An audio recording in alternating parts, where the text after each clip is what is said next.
So I was like, yeah. So I was like going up the hill and it's raining and I don't know where the bike went, but the bike was gone and I was on the ground.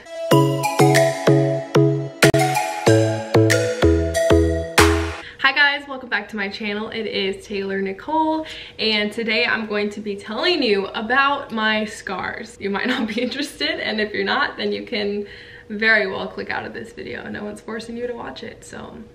I just thought it would be fun to share. I am one of those kids that took a lot of falls, and unfortunately, well, actually not unfortunately, fortunately a lot of them did not scar me, but unfortunately a lot of things also did. My mom said that I used to climb on top of the fridge and fall on my head a lot, which explains a lot. I have 7 main stories here that I'm going to share with you. The first one is, there's one in the middle of my forehead. I honestly don't think you can see it. I'm not really gonna zoom in, but I had the chicken pox when I was little. I think I was like 3 to 1, I don't know, one of those ages.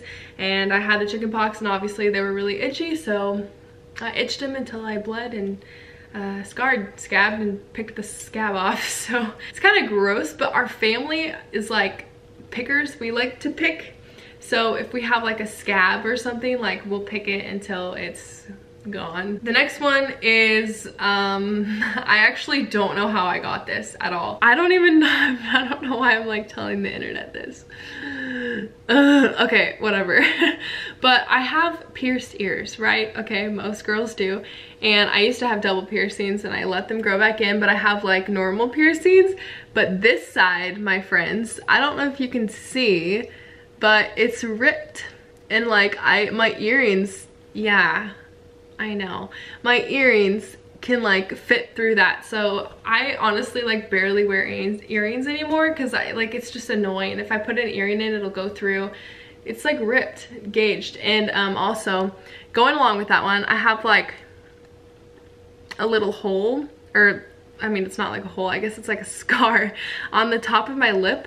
And I got those at the same time, and I got them when I came home from Peru. So I did like a volunteer trip, long story short, after high school, and I was gone for 6 months. I went to Belize for 3 months, and then I went to Peru for 3 months. When I came home, I noticed that my earlobe was ripped, and I noticed that I had a scar on my lip, and I have no idea how either one of those happened.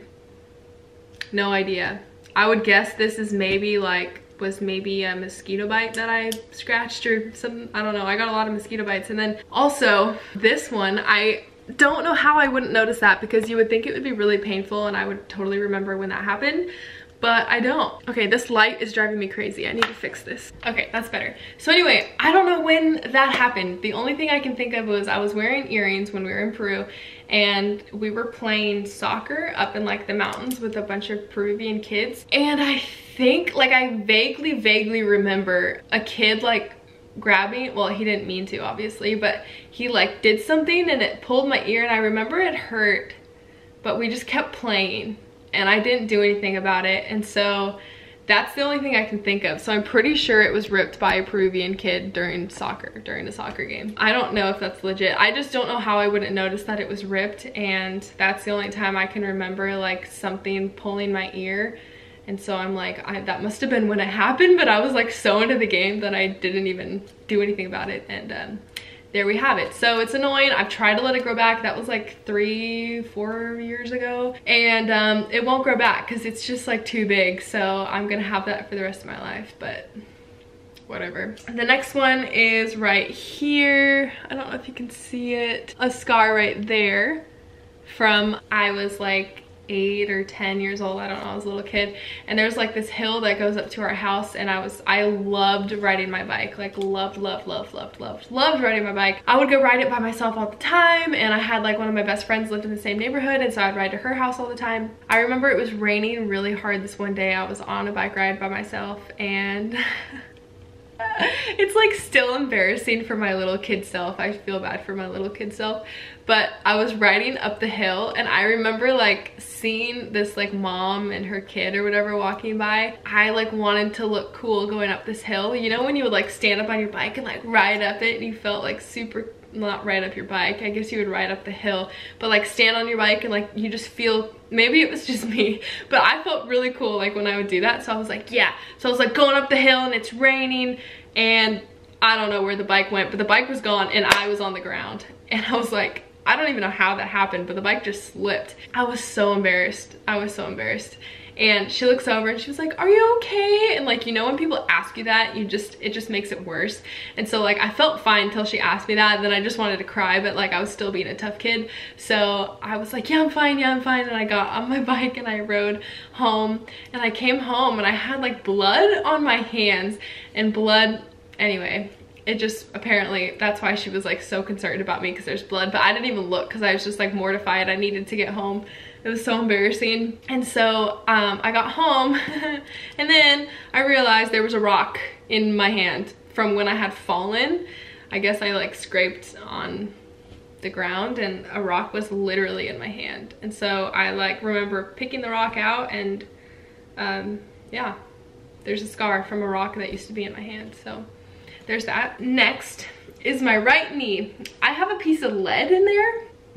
This is an interesting story also, and I should just show you, but I don't really feel like changing into shorts. But there's a piece of lead in my knee and you can see it. It's like a black dot, and I've had it since 1st grade, and it's honestly like the most bizarre thing. It's not to me because I don't know, I've like always had it, and so it's, I don't know, it's not weird to me because I've always had it. What happened was I was in 1st grade and we were taking a spelling test, and they had like little kid desks, you know, and our knees are under there, and I had a pencil, and I'm not gonna do it again to me, but like I would play with like the pencil in my knee.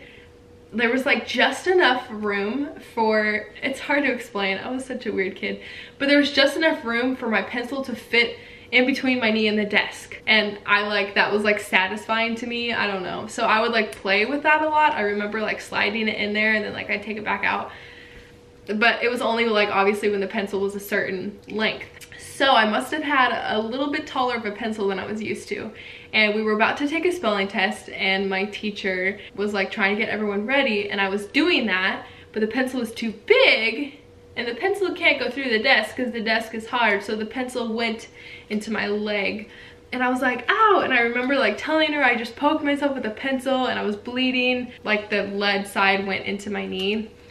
And she was like, well, we're taking a spelling test right now. And she didn't believe me. She didn't even come look at it, which was kind of concerning. So I think she thought I was trying to get out of the test, but I legitimately poked my knee. And then like every kid does, she was like, well, you can go to the nurse later. I forgot, I was a kid. I was more distracted by the playground and stuff like that. So I never went to the nurse, never told my mom because I forgot. And yeah, so my skin like grew over it, and you can still see it. There's a black dot on my knee. Maybe I'll try to show you. Okay, I just need to show you so you can see what I'm talking about. I'm not lying. That's been there since 1st grade. I don't know, I've like been so used to that, it's not weird to me, but when Garrett saw that, he was like, why do you have lead in your knee? And I was like, oh, I've had that since 1st grade. Like, it's normal, it's fine. Okay, the next thing is well, this one's kind of boring. It's not much of a story, but I just have I have a scratch on my, I think it's my left thigh or my right thigh, because we had a kitten. And when we first got him, I was holding him and the doorbell rang and he ran and the nails went into my skin. So that's a pretty boring story, but that's a scar. The next one is my ankle. I think it's this foot. It's like faded a lot now, but my dad, me and my sister all ride motorcycles. We don't obviously a lot because we live in Washington and it rains a lot, but I was on the bike with my dad when I was younger, and they have like the pipes or whatever, and I was on the bike with him, and I was wearing, we always have to wear jeans obviously because it's safer, and like some tennis shoes or some kind of boots or whatever, and my like tennis shoes and my jeans had a gap in them where my skin was showing, and when I was getting off the bike I like seared my ankle on the pipes and burned it, so that was really painful. It's really faint now because it's been so long, but it was all crusty and ugh, it was so gross, and it was probably like a pretty bad burn, but we didn't go get it, I don't know, we didn't get it looked at or anything. We just put ice on it, I think. The very last one is again on my knee. This is kind of a longer story that I don't really feel like getting into, but basically I had a bad dream, we'll just say. Yeah, we'll say I had a bad dream, and I fell off of a bunk bed onto the wood floor on my knees, and that left a big scar. not big scar. It's not too bad because it's also faded, but that left like a big scab on my knee because I landed like off the top bunk on my knee on the wood floor, and it like broke the skin and blood and scabs and ugh. Those are pretty much my scar stories. I think that's all of them. Let me know an interesting scar that you have and how you got it. And thank you for watching. I hope you have a good day, and I'll see you in the next video. Okay, bye.